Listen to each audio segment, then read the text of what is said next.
ونستعين اهدنا الصراط المستقيم صراط الذين أنعمت عليهم غير المغضوب عليهم ولا الضالين آمين. بسم الله الرحمن الرحيم. الحمد لله رب العالمين والصلاة والسلام على أشرف الأنبياء والمرسلين سيدنا ومولانا محمد وعلى آله وصحبه حق قدره ومقداره العظيم. سبحانك لا علم لنا إلا ما علمتنا إنك أنت العليم الحكيم. رب اشرح لي صدري ويسر لي أمري واحلل عقدة من لساني يفقه قولي. أما بعد.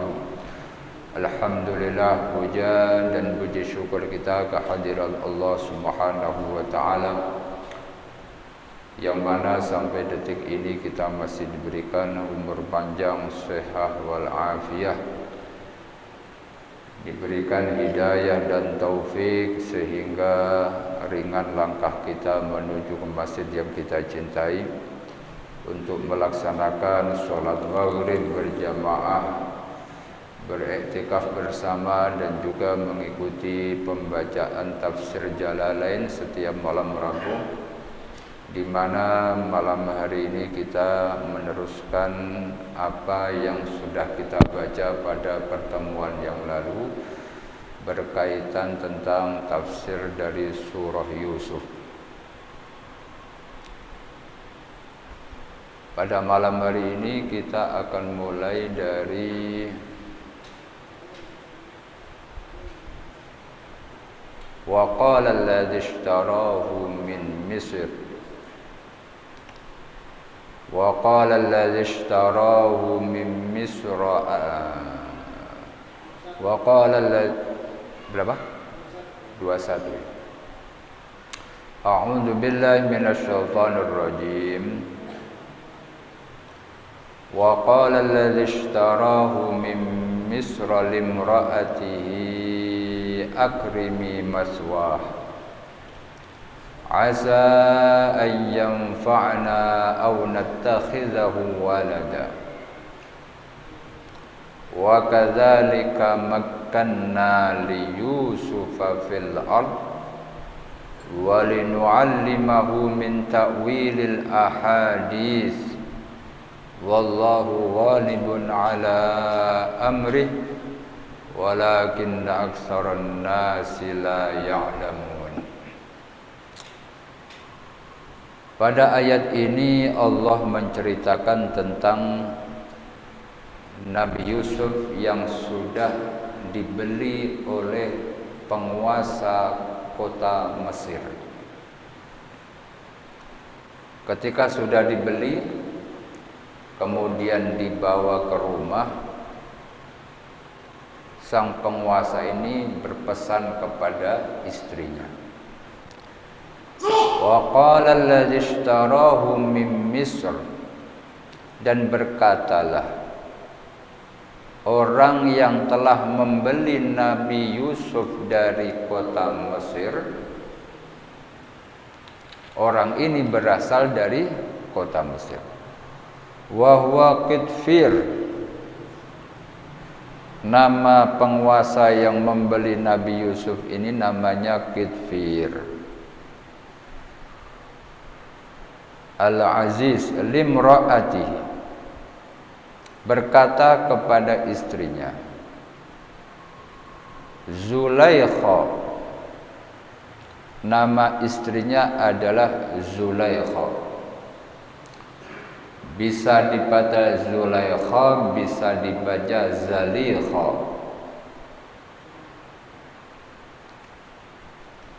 Apa yang diucapkan oleh suami kepada istrinya? Akrimi maswah, muliakan dia.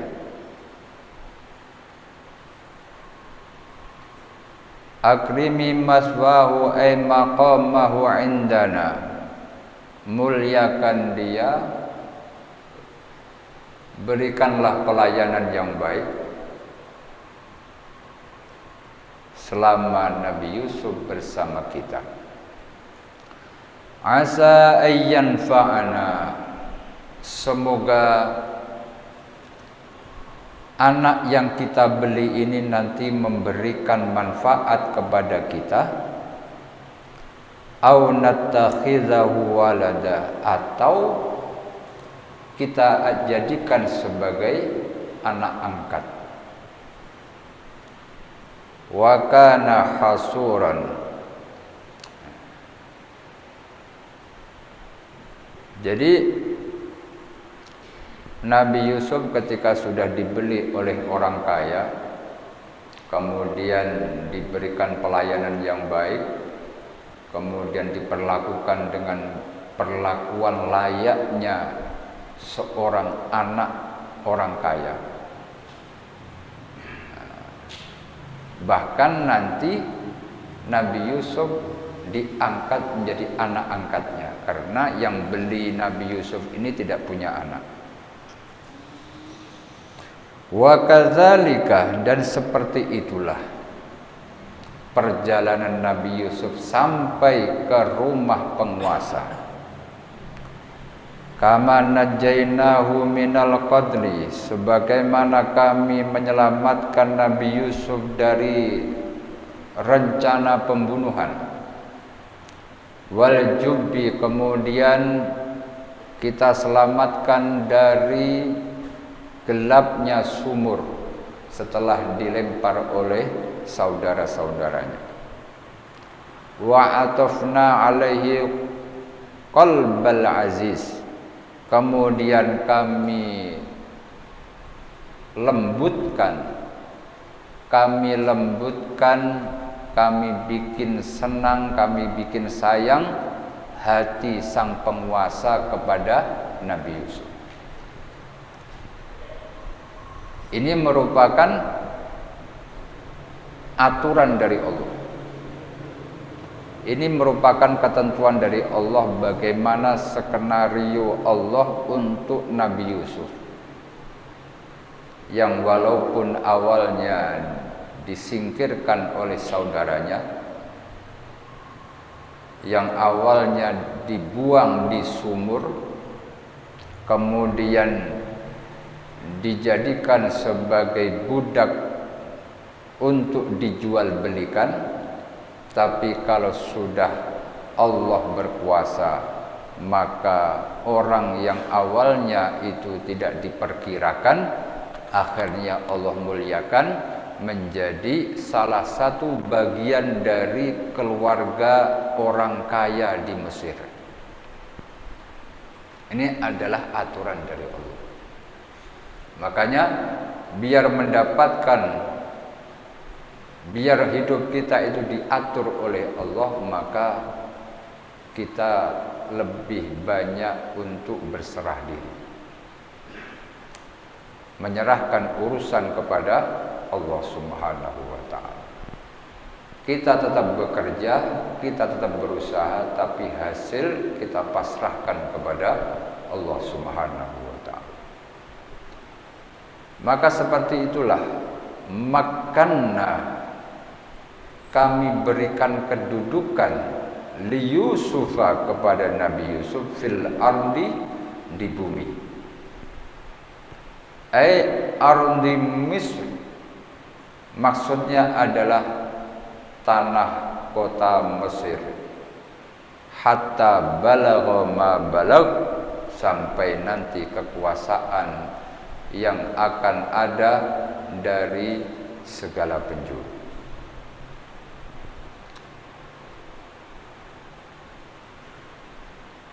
Ini merupakan buah bagi orang yang berpasrah diri kepada Allah, buah orang yang mau menerima ketentuan dari Allah Subhanahu wa ta'ala.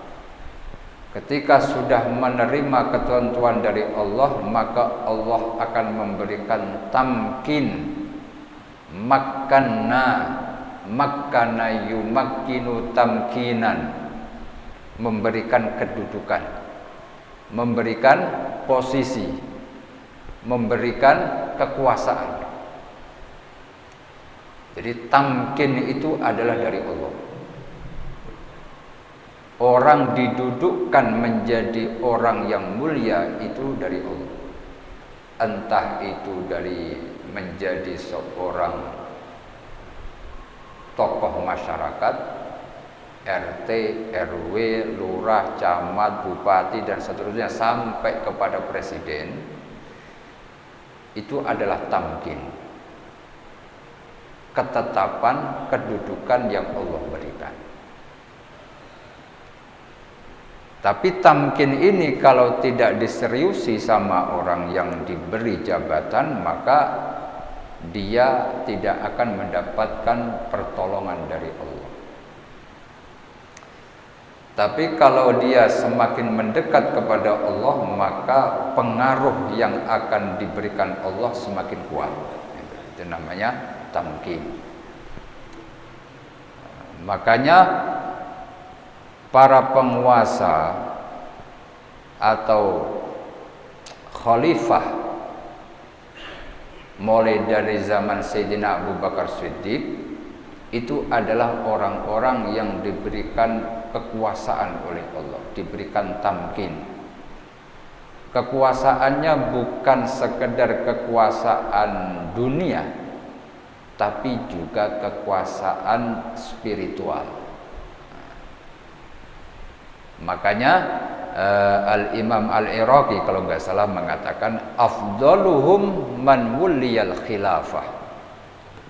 Dari sekian sahabat Nabi, itu siapa yang paling mulia? Dari sekian sahabat Nabi dari awal sampai akhir, itu siapa yang paling mulia? Dirumuskan oleh beliau, afdaluhum man wuliyal khilafah. Dari sekian sahabat Nabi, yang paling mulia itu ya yang memegang kekuasaan, yang menjadi khalifah. Jadi sahabat yang paling mulia adalah Sayyidina Abu Bakar Siddiq. Sehingga beliau adalah satu-satunya orang yang dikasih gelar dengan Khalifatu Rasulillah. Khalifatu Rasulillah, penggantinya Nabi, yang meneruskan kepemimpinan Nabi.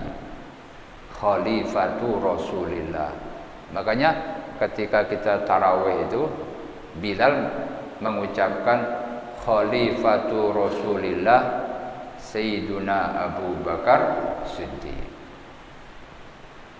Kalau Sayyidina Umar, Al-Khalifatus Tsani. Ada yang bilang Al-Khalifatus Tsaniyah, ada yang mengucapkan Al-Khalifatus Tsani. Khalifah yang kedua, tapi bukan Khalifatu Rasulillah. Sudah beda. Sayyidina Umar menggantikan Sayyidina Abu Bakar Siddiq, bukan menggantikan Rasulullah. Maka nanti kalau Bilal harus bisa membedakan ketika penyebutan Sayyidina Abu Bakar, penyebutan Sayyidina Umar, Utsman, Sayyidina Ali, itu beda. Walaupun semua khalifah, tapi yang menjadi Khalifatu Rasulillah cuma satu, yaitu Sayyidina Abu Bakar Siddiq. Melihat hal ini, kesepakatan bahwasanya paling mulianya sahabat adalah Sayyidina Abu Bakar Siddiq. Perannya Sayyidina Abu Bakar Siddiq ini bukan hanya sebagai penguasa, bukan hanya sebagai pemimpin, tapi juga sebagai pemimpinnya wali-walinya Allah. Kalau sekarang, kalau kita lebih kenalnya dengan wali kutub. Wali kutub pertama itu siapa? Sayyidina Abu Bakar Siddiq. Jadi kalau di dalam ketasawufan, siapa khalifah, siapa wali pertama yang diangkat menjadi wali kutub, maka ya Sayyidina Abu Bakar Siddiq.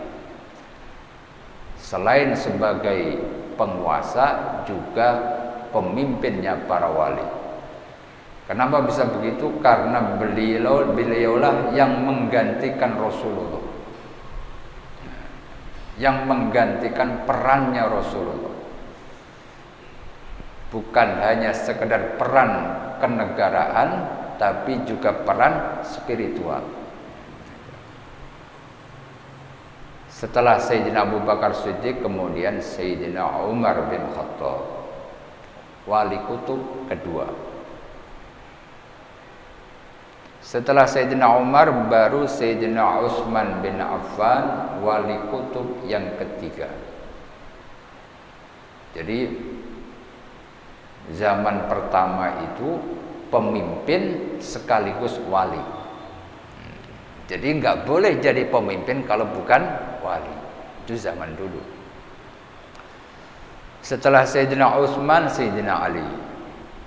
Beliau pemimpin juga seorang wali, pemimpinnya para wali. Lalu diteruskan oleh Sayyidina Hasan bin Ali. Setelah Sayyidina Hasan bin Ali, maka disinilah mulai ada pemisah antara pemimpin dunia dengan pemimpin spiritual. Ketika kekuasaan Sayyidina Hasan diserahkan kepada Muawiyah, sahabat Muawiyah, kita tetap menghormati dan menyebut sahabat Muawiyah. Mulai dari itulah antara pemimpin spiritual dengan pemimpin kenegaraan dipisah. Pemimpin kenegaraan secara simbolis diserahkan kepada sahabat Muawiyah. Tapi pemimpin spiritual itu ada di dalam diri Sayyidina Hasan bin Ali. Mulai saat itulah pemimpin-pemimpin negara, pemimpin-pemimpin suatu khalifah atau raja dan seterusnya tidak lagi mempunyai dua peran. Bukan lagi perannya sebagai pemimpin negara dan pemimpin spiritual, tapi hanya sebatas pemimpin kenegaraan. Mulai dari situ. Sehingga ya orang-orang dari kalangan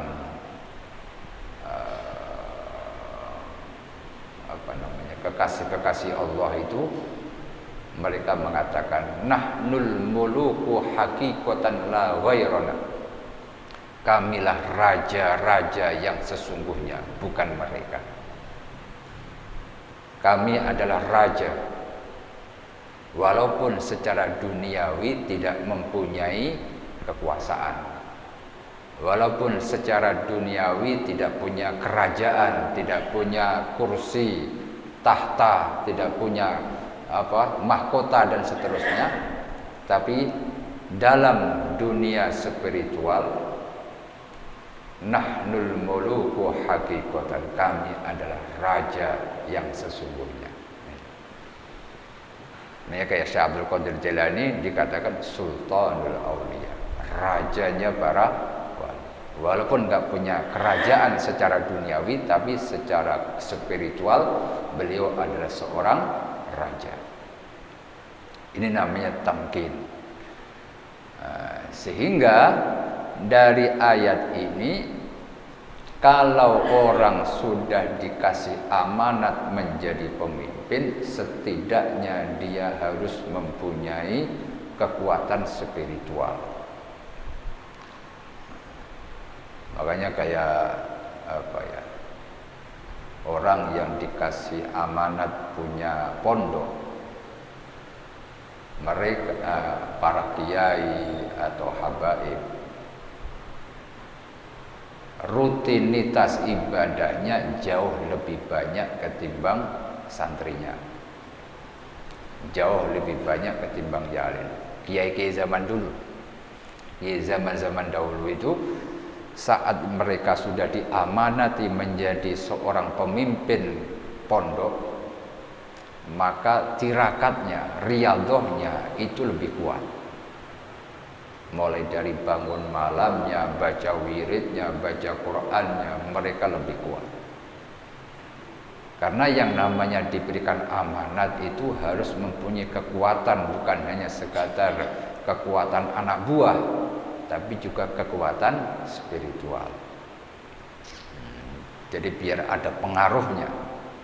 Kalau orang nggak pernah wiridan, ya nggak punya pengaruh. Walaupun jadi pemimpin, tapi kalau jarang wiridan, orang nggak begitu takut. Nggak ada wibawanya, nggak ada haibah. Makanya ketika orang punya kekuasaan, setidaknya dia meningkatkan spiritualnya. Lebih banyak bangun malamnya, puasanya, wiridnya, dan seterusnya. Paling tidak kita selaku pemimpin keluarga harus mempunyai ibadah yang lebih banyak ketimbang anak-anak kita. Jadi biar di rumah itu yang namanya pemimpin keluarga terasa, ada rasanya, ada apa? Ada wibawanya gitu. Masuk rumah anak istri itu ketika melihat bapaknya, melihat ayahnya itu ada rasa apa namanya ya? Apa namanya? Jadi melihat ayahnya itu berwibawa.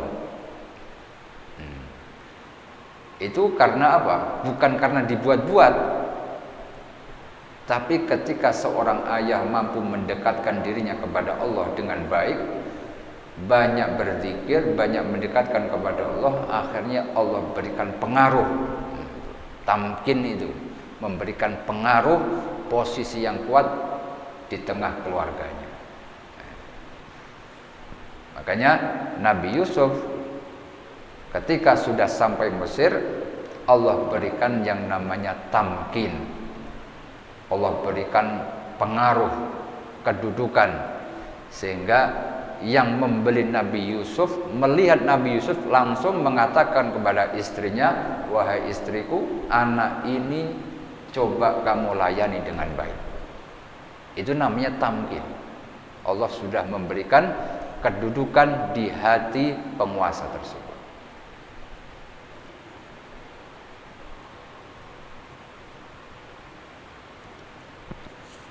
Mana tadi?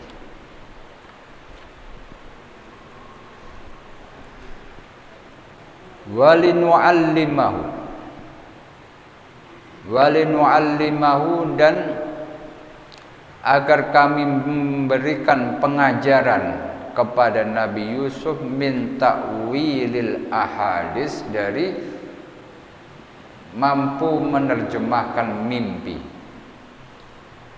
Takbirir ru'ya, takbir mimpi.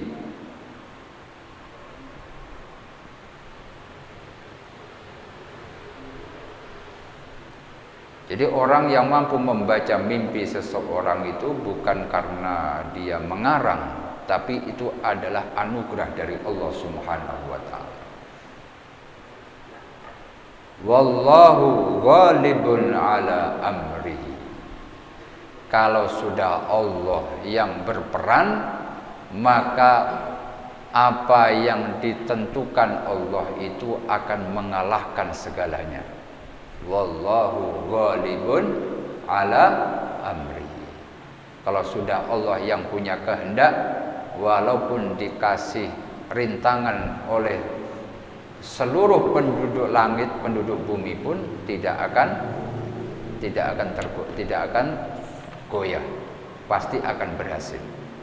Wallahu ghalibun ala amrihi.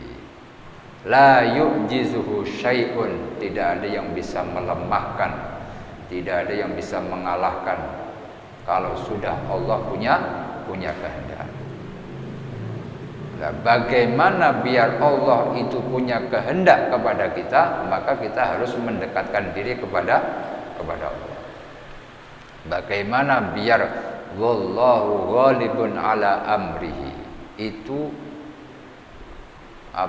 berperan di dalam kehidupan kita. Bagaimana Allah itu walibun ala amrihi. Ketika orang lain ingin menjatuhkan kita umpama, tapi kalau kita mendekatkan diri kepada Allah, maka wallahu walibun ala amrihi.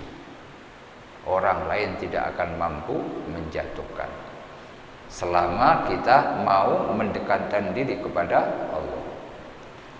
Kalau kita ingin dijatuhkan orang, kemudian kita menyewa orang lain untuk melawan, maka itu justru akan melemahkan kita.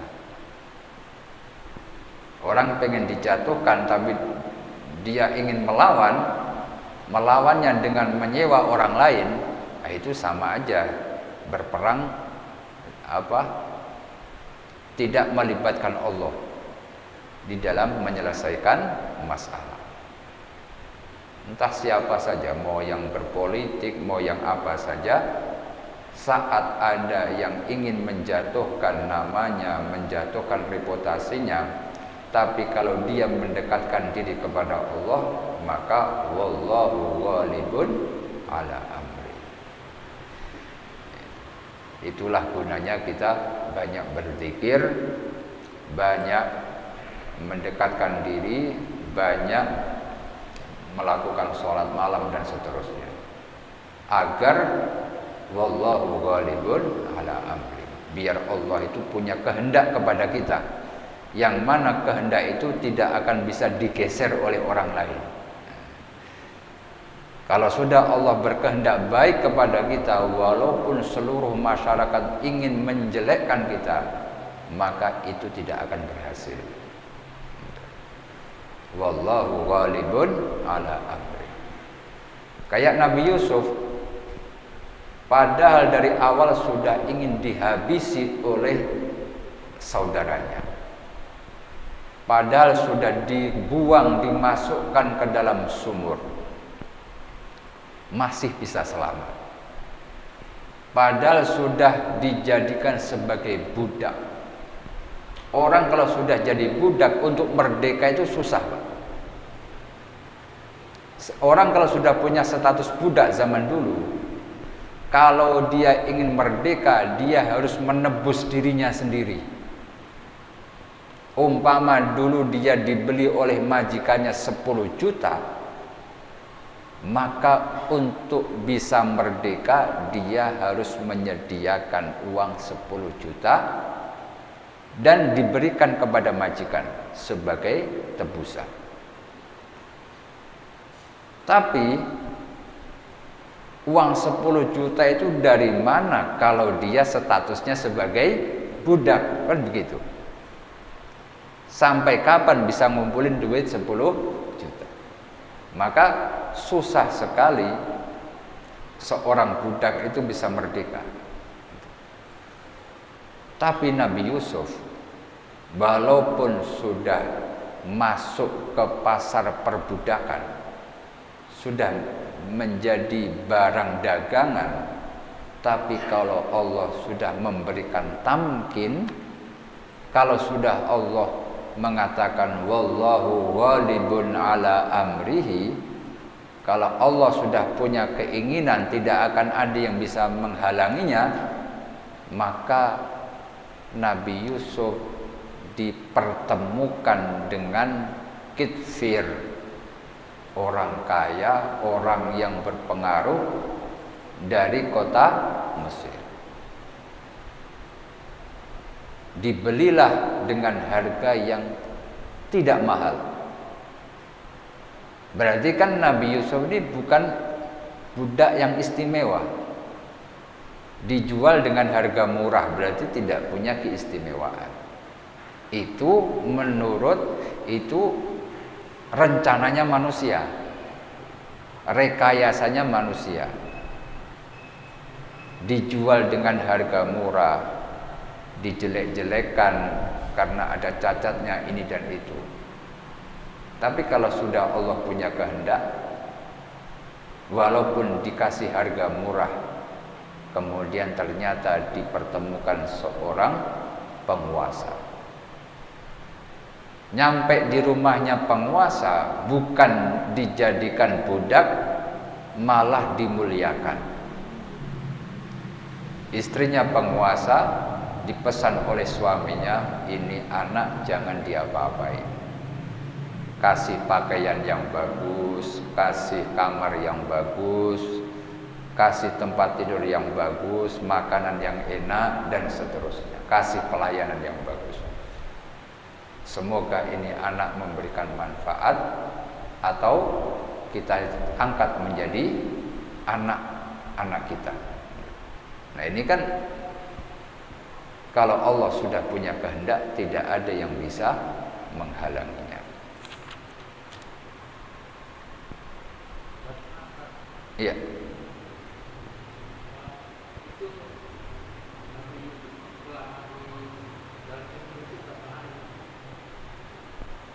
Itu di dalam sumur. Di dalam sumur itu lama dia. Sehingga saudara tirinya yang bernama Yahuda yang kita kemarin ceritakan, itu hampir tiap hari ngasih makan tanpa sepengetahuan saudara-saudara yang lain. Di dalam sumur nggak pakai baju, gelap dan seterusnya. Tiap hari saudara itu ngasih makan. Sampai dalam hadis dalam tafsir yang lain menceritakan waktu musafir ini menemukan Nabi Yusuf, dalam tafsir Al-Bahrul Madid dijelaskan, kemarin tidak sempat saya ceritakan. Ketika musafir itu menemukan Nabi Yusuf, itu saudaranya datang. Sehingga ada ayat di situ mengatakan wa kanu fihi minaz zahidin. Wa kanu fihi minaz zahidin, ayat sebelumnya. Jadi saudaranya mengatakan ini adalah budak saya, atau ini adalah saudara saya. Tapi karena ditemukan oleh orang, akhirnya terjadi negosiasi. Nabi Yusuf juga tidak mau membela diri. Beliau diam saja. Kemudian orang yang menemukan Nabi Yusuf itu membayar kepada saudaranya, saudara tirinya, sebagai transaksi. Jadi bukan lagi barang haram, tapi barang halal, karena sudah ada transaksi jual beli. Jadi Nabi Yusuf dijual oleh saudaranya, dibeli sama orang yang menemukan Nabi Yusuf. Jadi tempo tenggang waktu di sumur itu banyak perbedaan pendapat. Tidak ada yang pasti berapa hari, berapa bulan, tidak ada yang pasti. Intinya lama berada di dalam sumur.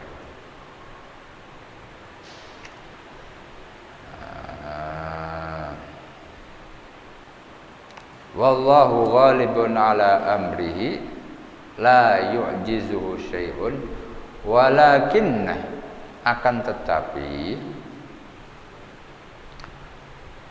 aksaran nasi, kebanyakan manusia, wahum al-kufar, terutama orang yang tidak beriman kepada Allah, la ya'lamun, tidak bisa membaca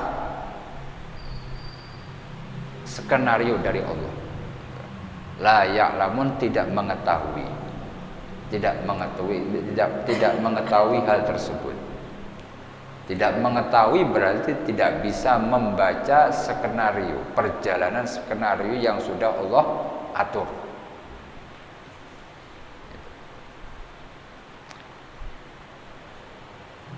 Walinu'allimu min ta'wil ahadis.